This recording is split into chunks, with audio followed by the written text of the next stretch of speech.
Monde numérique.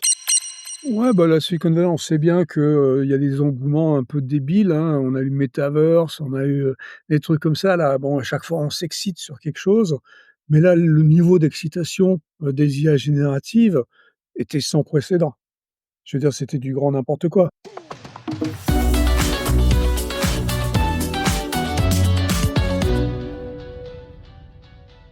Bonjour Luc Julia, Bonjour Jérôme. ravi de te retrouver, comme chaque mois dans Monde Numérique pour, parler d'IA et de tout ce qu'il y a autour. Luc, tu vis dans la Silicon Valley, hein, la plupart du temps et alors en ce moment, il y a un vrai phénomène, l'IA donc, rime avec, gros sous, surtout dans la Silicon Valley. La dernière annonce, on peut la citer, c'est, cette annonce spectaculaire de la part de Nvidia, donc le géant des calculateurs pour IA, qui va investir 100 milliards de dollars dans OpenAI, la maison mère de ChatGPT. Donc les milliards continuent de couler à flot de tous les côtés sur l'intelligence artificielle. Mais est-ce vraiment une bonne nouvelle? Parce qu'on parle de plus en plus d'une bulle financière. Et qui dit bulle dit risque d'éclatement. Selon toi, la bulle de l'IA, c'est une réalité et est-ce que ça va éclater comme même Sam Altman, le patron d'OpenAI, le prédit et le craint? Ouais, Sam Altman le dit, même Zuckerberg le dit, donc il y en a qui le disent. Pour juste commenter sur l'histoire de Nvidia, là, en fait, ils investissent dans eux-mêmes quand même, hein.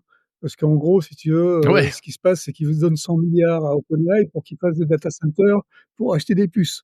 Donc quelque part, ils se payent eux-mêmes, ils payent leurs propres puces, quoi, si tu veux. Mais bon, heu, mais ces chiffres sont des chiffres fous, c'est évident.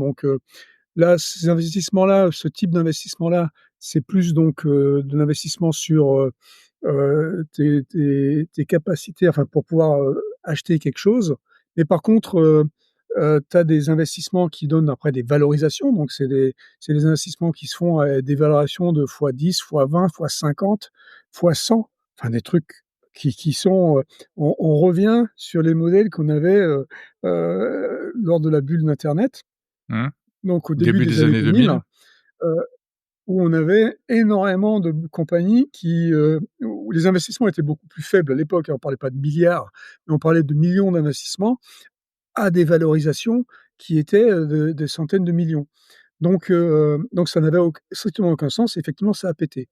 Donc aujourd'hui, il y a moins de compagnies qui, ont des valorisations, folles, d'accord? Il y en a quelques-unes, donc les grosses qu'on connaît, mais il y en a quelques-unes qui ont bénéficié du début de cette folie, donc dans les années 22-23, tu vois? Début Mmh. de 23, et donc ils ont bénéficié de ces valorisations, et aujourd'hui, en fait, la réalité, c'est qu'ils n'arrivent plus, eux, à se financer. Parce que, ils ont eu les valorisations sont tellement grosses que, c'est très compliqué pour eux, soit d'avoir leurs employés qui font ce qu'on appelle du cash out, donc qu'ils puissent bénéficier un peu, des sous avant que ça devienne public ou que ça soit racheté. Oui, ils vont revendre des actions pour en tirer des bénéfices. Exactement, donc personne Mmh. ne veut en fait racheter ça parce que les valorisations sont trop hautes. Donc ça, c'est des boîtes qui sont un peu plus modestes, mais qui ont eu des valorisations beaucoup trop importantes. Mmh. Donc Luc, il y en a moins. c'est quel genre de boîte? C'est des boîtes qui font quoi? Qui font des moteurs, des trucs fondamentaux ou qui font des applicatifs, Non, non, d'IA, c'est en plutôt général? des boîtes qui sont plus spécialisées, tu vois? Par exemple, là, je me rappelle plus le nom là tout de suite, mais je pense à une boîte qui était spécialisée dans le médical. Mmh. Ils avaient fait une IA qui était, une IA générative, pour répondre à une sorte de robot médical, si tu veux. Et donc eux, ben, ils sont, à la limite de la faillite, en fait, parce Mmh. qu'ils n'arrivent pas à se refinancer et avoir à nouveau des sous. Et les investisseurs, ils aiment pas trop, évidemment, les investisseurs précédents, ils aiment pas trop baisser la valorisation parce que, parce que ils ont payé pour ce type de valorisation, donc ils ont eu le morceau de la boîte qui correspond à la valorisation qu'ils ont payée. Donc du coup, là, il y en a quelques-unes comme ça. Alors je peux pas te donner de chiffres, mais je dirais, tu vois, on est moins d'une centaine de boîtes qui sont un peu comme ça. Après, donc tu as les Mmh. très, très gros, mais plus récemment, les boîtes plus modestes, ont eu des valorisations qui étaient aussi plus modestes. Parce qu'il y en a certains, les VC, pas les gros, gros VC, mais les venture capitalistes, donc qui mettent des sous, ont quand même été un peu plus prudents récemment. Pas tous, hein, mais quelques-uns. Mmh mh. Donc du coup, je on est dans une bulle, ça c'est clair. Donc on est dans une bulle quand même parce que ces valorisations sont folles. Quand ça va péter, parce que ça va péter à un moment donné, heu, je pense que ça va pas péter aussi fort que, ce que ça a fait, dans les années 2000, enfin en 2000 en fait, quand tout a pété. Pour Internet, les dot-com. ça a fait une lame de fond de 90 des boîtes qui ont été emportées, les VC eux-mêmes d'ailleurs qui ont été emportés. Donc donc c'est pas possible que ça continue comme ça, donc les valorisations vont redescendre. Alors peut-être que ce sera un peu plus, doux, on va dire, la pente que qu'on croit, mais la réalité, c'est que ça va être encore une fois très, très difficile pour les investisseurs courants d'accepter la baisse des valorisations, des qu'ils ont, sur lesquelles ils ont parié au moment où Mmh. ils ont investi dans ces boîtes. Donc moi, je pense que ça va péter à un moment donné. Ouais. Mais bon, tu sais, On sait pas c'est quand. compliqué, de dire, de toute façon, de prévoir c'est plus tard, hein. Bien sûr. Ça, c'est l'aspect financier. Est-ce que ça peut changer des choses, sur l'aspect plus technique? Est-ce que tu penses que ça peut ralentir, cette espèce d'engouement, cette course pour l'IA et même est-ce qu'on risque d'aller vers un nouvel hiver de l'IA comme il y en a déjà eu? Ouais. Alors je pense pas qu'on ira dans l'hiver de l'IA parce qu'il y a de l'IA partout maintenant, hein, donc l'IA est trop répandue dans plein de domaines différents pour qu'il y ait un hiver de l'IA. Et je pense pas, que ça ralentisse non plus. Ce que ça va ralentir, je crois que ça va être un bon ralentissement en fait, ça va être je pense, ça va ralentir la course folle. Donc des gros, des très, très gros là qui courent vers ce gigantisme qui est, poussé aussi par Trump, hein, donc Altman, Musk, et Trump qui pousse pour ses data centers à outrance, les 500 milliards de Stargate, les en 200 000 100 000 on entend ces chiffres tout le temps pour juste faire plus et plus et plus, de data centers et je pense que ça va un peu ralentir effectivement parce que, ça si ça pète, ça va effectivement se voir de ce côté-là. Maintenant, ceux qui sont plus modestes donc, qui vont pas péter ou qui vont moins péter, on va dire, ça va être des choses qui sont plus frugales du coup et qui sont plus, tu vois, quand on appelle ça les IA agentiques, des choses comme ça. Les gros là, ils te parlent pas d'IA agentique. Ils continuent à te parler, de l'IA générale, Mmh. et ils font cette course vers l'IA générale et vers plus de data centers et cetera. Tandis que les plus petits, on est plus dans cette course maintenant à l'IA agentique qui est une course à l'optimisation, en quelque sorte. Et donc là, je pense que c'est techniquement, ça va être très intéressant parce qu'on va se retrouver avec, des IA super spécialisés, des gens qui vont faire des agents qui vont être appelés par d'autres agents et des choses comme ça. Donc, ça va être, je pense, l'avenir de l'IA, tel qu'on va l'avoir dans, allez, on va dire 2 5 ans. Ça va être, ces agents un peu partout qui vont se vendre, d'accord? Donc ils vont faire de la pub pour eux et qui disent: «Moi je fais ça, viens me prendre» et puis ça va être, des sortes, si tu veux, c'est une sorte d'API qui vont être des API publiques que tu vas payer pour aller chercher ces spécialisations et je Mmh. pense que, ça risque pas grand-chose. Parce que, bah, c'est plus petit, c'est beaucoup plus modeste, comme investissement aussi parce que, du coup, ils ont besoin de moins de data centers, ils ont besoin, de moins de ressources en général mais ils sont, pour moi beaucoup plus efficaces parce qu'ils vont faire des trucs qui sont, beaucoup plus intéressants et beaucoup plus pertinents. Mmh. Ouais, une sorte de d'IA à 2 vitesses, quoi, si on comprend bien. Et toi, Luc, qui connais bien la Silicon Valley, tu dirais, qu'elle a perdu la tête ou que finalement c'est tout à fait, dans le droit fil de ce qui a toujours été la Silicon Valley? Ouais, bah, la Silicon Valley, on sait bien que, il y a des engouements un peu débiles, hein. On a eu le Metaverse, on a eu, des trucs comme ça là. Bon, à chaque fois, on s'excite sur quelque chose, mais là, le niveau d'excitation, des IA génératives était sans précédent. Je veux dire, c'était du grand n'importe quoi. Ouais. Tu nous connais, tu sais ce que je dis depuis des années.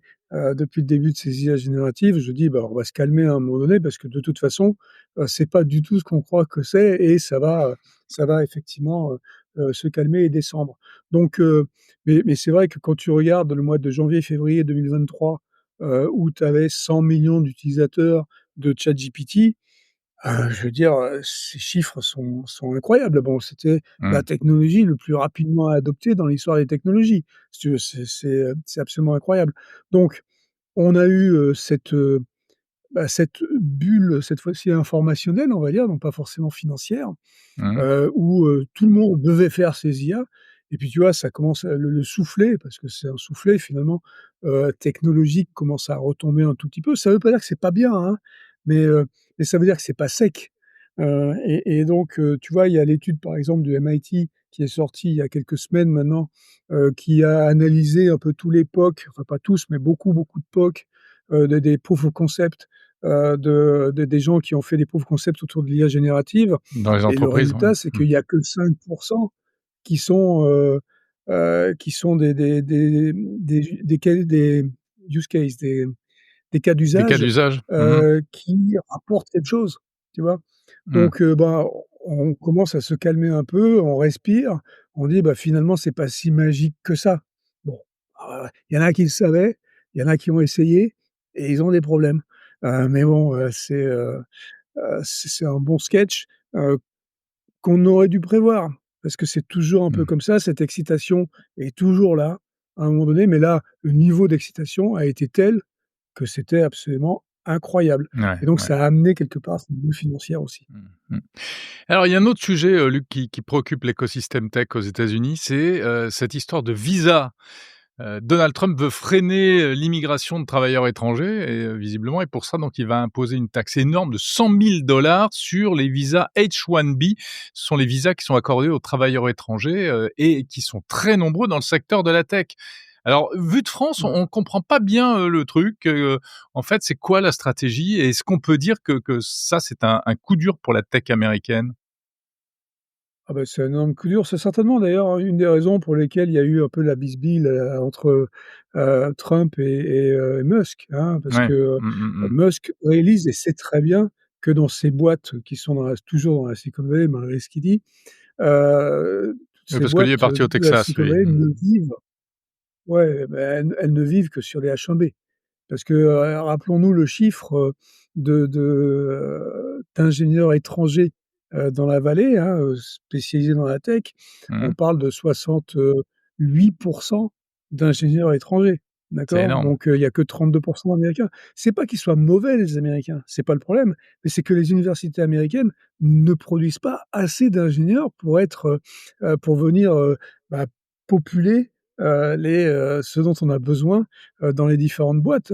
Il faut comprendre que c'est des milliers et des milliers d'entreprises, de Mmh. start-up, mais aussi des gros qui ont besoin d'énormément de gens et donc oui, les start-up, démarrent et meurent relativement rapidement, mais il y a énormément de gens dans cette Silicon Valley et Bah, il y a pas donc mal de Français, mais c'est surtout mmh, des Indiens, je crois, hein?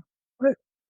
Bah, il y a les Indiens et les Chinois. Les 2 groupes Mmh. les plus importants, c'est les Indiens et les Chinois. Donc c'est eux qui bénéficient le plus, des H1B, mais les H1B ont déjà des quotas, hein, depuis longtemps. Il y a des Mmh mh. quotas, donc il y a des quotas par pays. Par exemple, les Français ont beaucoup moins de mal d'avoir des H1B que des Indiens ou que des Chinois. Parce que proportionnellement, si tu veux, il y a beaucoup plus de visas disponibles pour les Français que pour les Indiens, par exemple. Ouais, d'accord. Mmh Donc mh. mais la vérité, c'est que, bon, il y avait des quotas, mais les quotas étaient énormes.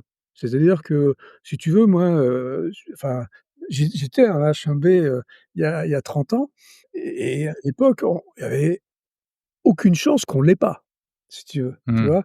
Donc Mmh. ça a été il y a des périodes où ça a été un peu plus compliqué, mais surtout, bon, lors des bulles justement, donc 2000, 2007, donc il y a et puis pendant la pandémie, donc il y a des périodes qui ont été un peu plus compliquées. Mais jamais de la vie, si tu veux, on pouvait se passer de ces H1B. On Ouais. était obligé d'avoir des étudiants, pas des étudiants, des ingénieurs étrangers. Donc là, demander Alors là, 100 c'est 000 pas c'est ouais, c'est pas suspendu, simplement ça va coûter horriblement cher, 100 000 $ par ouais, personne, par pour une fois, hein, ouais. c'est un seul paiement, hein, heureusement, enfin, entre guillemets. Ouais, pour une fois, mais bon, si tu Ouais. veux, par rapport à aujourd'hui, il y a des frais d'avocat qui sont des frais qui sont pas négligeables, tu vois? Mais Mmh. on parle de 1 000 jusqu'à peut-être 10 000 $ si c'est des cas Ouais. un peu compliqués, Mais mais en ça n'a général, rien à c'est voir les avec les 100 entreprises 000 qui payent dollars. ça, hein? C'est Ouais, en c'est c'est les ça, entreprises hein? qui payent, hein, C'est ce les sont des entreprises qui avocats, recrutent, tu c'est payes elles tu qui tu payent. as ta boîte et tu recrutes et ton avocat te fait le boulot et donc et comme je t'ai dit, tu l'as. en H1B, Ouais, d'accord? ouais. Alors des fois, quand on est content, il y a 2 périodes, alors je pense que c'est toujours comme ça, j'ai pas regardé récemment, mais il y a globalement, il y a les H1B du mois d'avril et les H1B du mois d'octobre, tu vois? Mmh. Donc il y a 2 périodes dans l'année où il faut que tu sois bien et donc c'est pour ça que tes avocats, en fait, sont là pour bien pousser les dossiers au bon moment. Mais bon, encore une fois, c'est compliqué de pas l'avoir, voilà. Et là, aujourd'hui, bah, le problème, c'est que, bon, Trump dit, «Je vais faire payer les machins parce que je veux, surtout que ce soit des Américains qui aient les postes». Ouais, c'est super que ce soit les Américains qui aient les postes, mais il y en a pas assez. Ouais. Les universités ne produisent pas assez d'ingénieurs qualifiés pour ces filières-là. Alors Donc qu'est-ce qui va se passer ils selon vont toi? avoir des problèmes. Les boîtes vont payer ou pas? Alors, bon, les énormes boîtes, celles qui donnent aujourd'hui des bonus, parce que tu sais, tu as des bonus, quand tu embauches les gens, il y a ce qu'on appelle le hiring bonus. Donc, tu donnes des bonus, bon, je sais pas, 1 000, 10 000, et puis il y en a certaines boîtes qui donnent maintenant 1 million de bonus. Mmh. Donc, ceux qui donnent 1 million de bonus, donc c'est c'est des chiffres débiles qu'on a entendus récemment chez OpenAI ou chez Meta. Chez Meta? Mmh. Quand tu donnes ce genre de bonus-là, bon, bah, évidemment 100 000, tu le sens pas passer, puis tu vas l'enlever du bonus globalement, donc c'est pas grave. Mais si tu donnes 5 000 de bonus, parce que ces bonus, ils servent à quoi en général? Ils servent à déménager, ils servent à te faire venir et cetera. Je veux dire, si tu donnes 5 000 de bonus, c'est pas tout à fait pareil que 100 000. Donc, Bien sûr. je veux dire, il y a des boîtes qui vont pas pouvoir payer et surtout les startups, parce que des startups utilisent les H1B. Moi, Mmh. dans mes startups avant, j'ai utilisé plein de H1B, d'accord? J'ai évidemment, comme tout le monde. Mais là, une startup peut pas se permettre de payer 100 000 $ pour un ingénieur qui va qu'elle va vouloir embaucher. Donc, ça va être, terrible, en fait, hein. Mais la réalité, c'est qu'aussi depuis quelque temps, il avait tout frisé, d'accord? Il avait tout, tu vois, Gelé. arrêté. Mmh. Donc, il y avait rien qui se passait là récemment et donc c'était déjà pas terrible. Mais là, annoncer cette histoire des 100 000, bah, c'est pas loin de dire: «On arrête tout», d'accord? C'est, encore une Mmh. fois, à part les exceptions, dont on vient de parler, qui sont ces très grosses boîtes qui vont pouvoir le faire, mais Mmh. il y en a tellement peu, ça va Ouais pas, en fait, faire bouger l'aiguille, quoi. et ça râle un peu dans la Silicon Valley ou pas encore ou? Bah oui, ça râle évidemment, si tu veux, ça a été un choc, en fait, franchement, c'était un vrai choc. Bon, peut-être que, l'histoire de Musk qui est parti il y a 2 3 mois maintenant du gouvernement, peut-être qu'il le sentait arriver et que c'était pour ça qu'ils se sont un peu disputés avec Trump. Je pense qu'ils s'étaient disputés, en fait, surtout parce que à l'époque, c'était carrément arrêté. Mais bon, mais évidemment que les gens sont pas contents. Donc, ces patrons qui ont fait allégeance à Trump là, depuis quelque temps, bah, Mmh. là, ils vont quand même, se dire, «C'est pas cool». Enfin, j'espère, hein, à un Ouais. moment donné qu'ils vont se rendre compte que ça va à l'encontre de leur entreprise, en fait, hein, de leurs entreprises. Donc ça pourrait, être un coup de massue pour l'innovation, technologique aux Ah États-Unis, bah, ça? c'est Mmh. définitivement un coup là-dessus. C'est si tu veux, dès que c'est appliqué le machin, bon, ils ont dit que c'était applicable à partir de bientôt là. Mmh. Dès que c'est commence à être appliqué, c'est un énorme coup de massue parce que encore une fois, octobre, bah, justement, c'était une session, qui arrivait. Octobre, avril, c'est quand il y a tous ces gens-là qui viennent et on parle pas de 3, hein, on parle pas de centaines, on parle de milliers. Mmh mh. Donc là, évidemment, tu vas pas avoir des milliers de gens qui vont payer 100 000 $ ou qui vont enfin, des boîtes qui vont payer 100 000 $ pour, Ouais. embaucher des milliers de gens, ça c'est sûr. Puis c'est aussi un choc pour tous les surtout souvent des jeunes ingénieurs, qui viennent de différents pays et qui, aujourd'hui, Ils comptaient sur ça, ouais, donc c'est ouais. embêtant parce que si tu étais dans le process déjà, donc si tu avais déjà ton H1B, Mmh. la vallée a eu peur récemment là parce qu'ils se sont dit: «C'est même pour les H1B qui ont déjà leur H1B». Bon, c'était Oui. pas la vérité en fait, donc il y a eu plein de mouvements là et les entreprises qui appelaient leur personnel en disant: «Rentrez tout de suite, de vos vacances d'été Ouais. là parce qu'on sait jamais». Je crois qu'il y a même un Mais avion bon, qui il devait s'avère que repartir en ouais, il y a même un avion qui devait repartir en Inde et puis, des gens qui rentraient un peu chez eux, enfin dans leur pays d'origine et ils sont tous descendus de l'avion parce qu'ils se sont dit: «Si je pars, je pourrai plus revenir». Enfin, ouais et ça, c'était un risque. Bon, je pense que ça a été mal interprété et que ça va pas être comme ça, mais si tu veux, la vérité, c'est qu'avec Trump, on sait jamais, bah, oui. d'accord? Donc Mmh. il peut Ça très peut bien encore demain changer dire, ah d'ailleurs. bah, d'ailleurs, ça s'applique, oui, ça peut changer, très bien. Il peut dire demain, c'est 1 million ou il peut dire demain, ça s'applique au H1B courant. Et Mmh. là, si tu veux, là, ça va être très, très compliqué. Donc, si tu sors du pays, effectivement, tu rentres plus. Merci beaucoup Luc Julia, ravi de t'avoir accueilli, ce mois-ci encore dans Monde Numérique et tu es le bienvenu. Je te souhaite donc, le meilleur et je te dis au mois prochain. Merci Jérôme, à bientôt.